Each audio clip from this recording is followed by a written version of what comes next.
Let's go!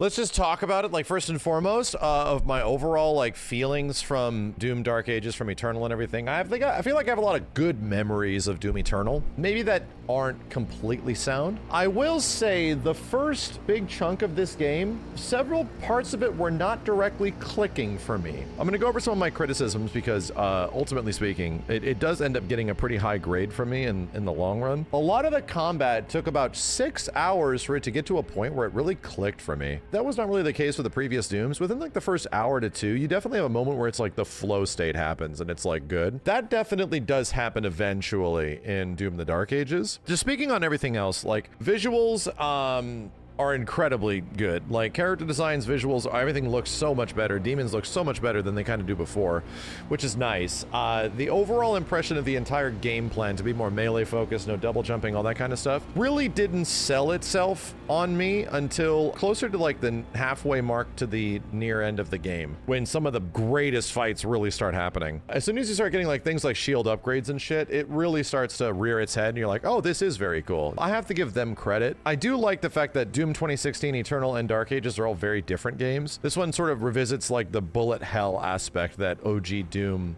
was. So I see what they're going for here. If it clicked in a bit earlier, I would have liked it. I think that I personally wanted there to be more linear corridor stuff and even less story. It's funny how the storytelling as we've moved forward in the Doom franchise now really hasn't gotten me fascinated outside of Doom 2016. Story and setting in this one are some things that really don't get me very much because most of the setting makes Doom Dark Ages feel very much like a Quake game, in my opinion. So much so that like a lot of the setting, I was very much missing sort of like the futuristic vibe setting. Again, that changes about halfway through the game without any spoilers. There's a lot of alteration and new looking stuff outside of super like heavy metal, you know, medieval looking demon shit. I didn't love that. That kind of brought me back to this game feels like we're playing a modern day Quake or something in that way. So I didn't love the setting nearly as much as like maybe the first game. First game still has the best setting. Second game was pretty good, even though there's a little bit of this techno future castles and shit like that in Doom Eternal. I think that the game plan of the game does eventually pay off. And it takes a little while for it to eventually get there where it feels like it does, because yeah, halfway through Doom Dark Ages, it does get a lot better. And I feel like it is significantly kind of like in many ways,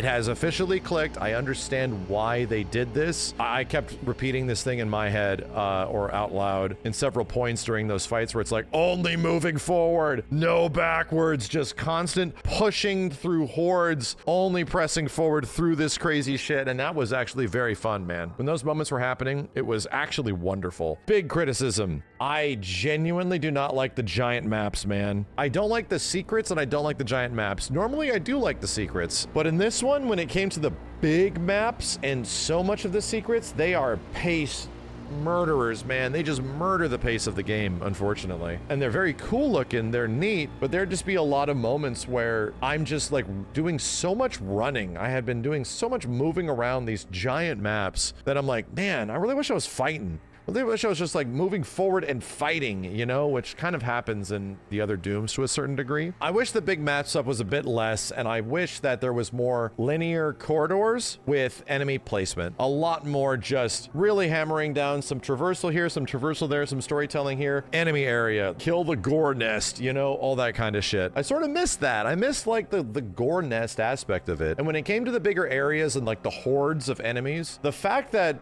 you have to kill all of these dudes and eventually learn the pop patterns of the dudes, but the boss dude is always there and he just has like shields on him that prevent you from doing any damage to him. You got to take down the life bar of the level before even getting access to the boss. Something about that process was just kind of like deeply unsatisfying to me, where it's just like, oh, there's a boss over here. Well, time to just ignore that area, you know, until I eventually figure out who do I have to kill kill to even fight this guy. And so many of the interactions in the game are that way, especially in the larger zone associations. So yeah, the fact that you have to checklist all this shit before you get there is like, it'd be better if they just spawned, right? It'd be better if the big bad guy just popped up eventually. The boss has appeared, like, and then their music could kick in, like all that shit. There were some bugs. Like, we had some really nasty checkpoints that didn't make any sense. We'd finished the thing that should have been the checkpoint, and then we've killed the boss, and then something happens, I die, I go back. And by the way, I played this on Nightmare for anybody that's curious. We played it on the hardest technical difficulty outside of like gimmicky stuff like no continues and shit like that. I felt like the difficulty was also good. You know, I didn't have any specific issues with Nightmare. I had a good time with it. Oh, weapon switching sucks, man. It feels like this game wants you to stay with like one weapon, even though you get so many weapons. You get like 8 guns with altering guns per gun. And I swear to God, dude, like they really sped down the speed of weapon switching in this game, because you can do weapon switching combos like really hardcore in Doom Eternal. And my God, man, the weapon wheel is straight rough. I don't know what the hell, why they felt they had to reinvent the weapon wheel. In some aspects, you're just animation locked to certain things. And I switched my weapon, and I have to wait for the animation of whatever I'm doing to finish to get this to happen, you know? I think the shield ended up being a very worthwhile gameplay mechanic overall, but the combination of having to deal with shield stuff, parrying stuff, and then hopefully wishing I could use a variety of different weapons, I was almost forcing myself to use all the weapons in the weapon wheel when I could have just sort of stuck with like super shotgun. Yeah, I like the stinger aspect. I like the fact that there's things to get you in there. When that shit clicks, and especially like I said, halfway through the game, man, it clicks and I'm just like rocking out. I'm completely in flow state situation. It's like, whoa, I wish the whole game was like this, but instead I'm waiting for this fucking boss to lose his shields most of the time, you know what I mean? I end up really liking the experience, but many things were sort of like at ends that don't feel like they were issues in previous Doom games. And now they kind of are, because they're trying to go bigger and more expansive. It felt like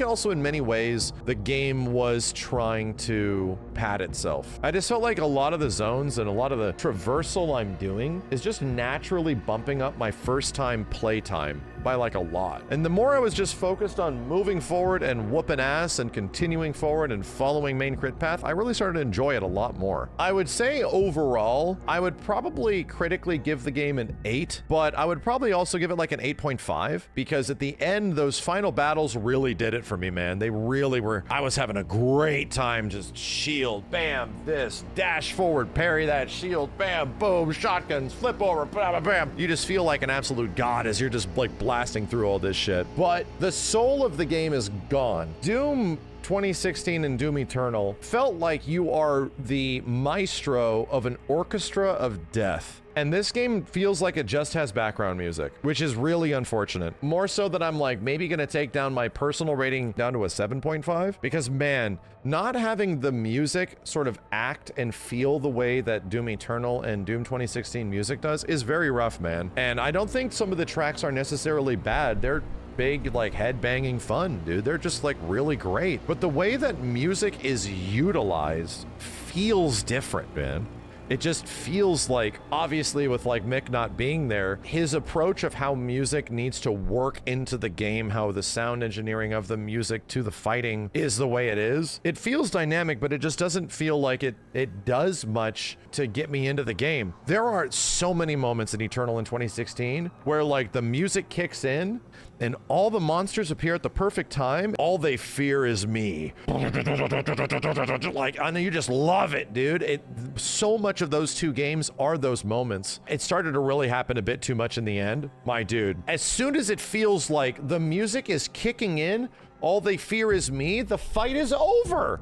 And I'm like, wait, what? I'm just getting into it. Like, it almost felt like this version of Doom didn't understand that. You know, regardless of like directorial decisions or whatnot, it almost felt like the symbiotic orchestra of the flow state of Doom 2016 and Eternal did not understand that that flow state was synchronizationally moving and taking you from one beat to the next, and then just amplifying those moments. That was the shit that went, oh fuck, we're playing an all-timer here, dude.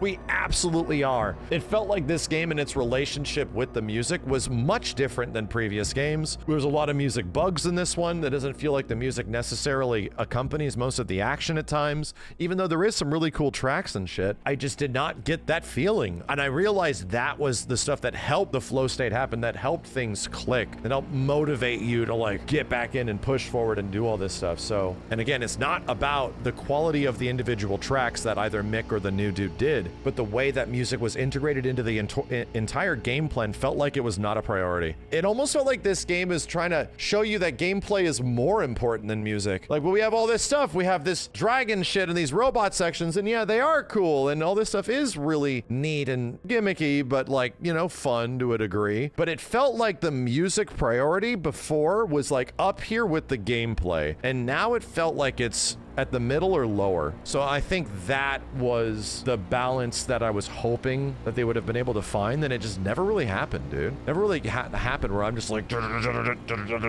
really just feeling out this scene through the gameplay and shit, you know, through the gameplay and the music together. It feels like it lacks a bit of the soul, even though gameplay wise it's very creative and they're doing all this crazy stuff, and I don't agree with the size of things and everything, but it's still an overall very enjoyable game. It's still really fun and really good. It's still like super high quality for what they're doing and what they're pumping out. The problem is that we were given such good shit with the previous two games. They were so high quality. It makes this one feel lower than I think people would deserve. It is a 7 to an 8. Like, it is really goddamn good. It's just that, man, what really brings it and pushes it over is like the fact that the previous games had such great pacing, with such great music accompaniment, with such great flow state moments that all just came together.